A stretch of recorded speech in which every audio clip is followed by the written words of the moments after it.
ಅಂತ 44% ಜನ ಹೇಳಿದರೆ, ಕಳಪೆ ಅಂತ 32% ಜನ ಹೇಳಿದ್ದಾರೆ, ಒಬ್ಬ ಪ್ರತಿಪಕ್ಷ ನಾಯಕನಾಗಿ. ನೆಕ್ಸ್ಟ್ ಪ್ರಶ್ನೆ, ಎಲೆಕ್ಷನ್ಗಳು ಮುಕ್ತ ಹಾಗೂ ನ್ಯಾಯಸಮ್ಮತ ಆಗಿರ್ತಾವಾ? ಅದಕ್ಕೆ ಸಂಬಂಧಪಟ್ಟಂತೆ ಹೌದು, ನ್ಯಾಯಸಮ್ಮತವಾಗಿದೆ ಅಂತ 57% ಜನ ಹೇಳಿದ್ದಾರೆ. ವೋಟ್ ಚೋರಿ ಆರೋಪ ಏನು ಕಾಂಗ್ರೆಸ್ ಮಾಡ್ತಾ ಇದೆ, ಈ ವೋಟ್ ಚೋರಿ ಆರೋಪ ಎಫೆಕ್ಟ್ ಎಷ್ಟಿದೆ, ಆಗಿದೆಯಾ ಅನ್ನೋದಾಗಿ ಕೇಳಿದ ಪ್ರಶ್ನೆಗೆ ಹೌದು ಅಂತ 40% ಜನ ಹೇಳಿದ್ದಾರೆ, 14% ಜನ ಅಲ್ಪ ಮಟ್ಟಿಗೆ ಅಂತ ಹೇಳಲಾಗಿ, ಪ್ರಭಾವ ಬೀರಿಲ್ಲ ಅಂತ 27% ಜನ, ಇದಕ್ಕಿಂತ ದೊಡ್ಡ ವಿಷಯಗಳಿವೆ ಅಂತ 10% ಜನ ಹೇಳಿದ್ದಾರೆ.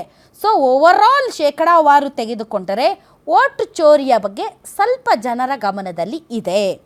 ಇನ್ನು SIR ಪ್ರಕ್ರಿಯೆ ರಾಜಕೀಯ ಪಿತೂರಿಯ ಭಾಗವಾ ಅಥವಾ ಅದರಿಂದ ಮುಕ್ತವಾಗಿದೆಯಾ ಅಂತ ಕೇಳಲಾಗಿ 50% ಜನ ಹೌದು, ರಾಜಕೀಯ ಪಿತೂರಿಯಿಂದ ಮುಕ್ತವಾಗಿದೆ ಅಂತ ಹೇಳಿದ್ದಾರೆ.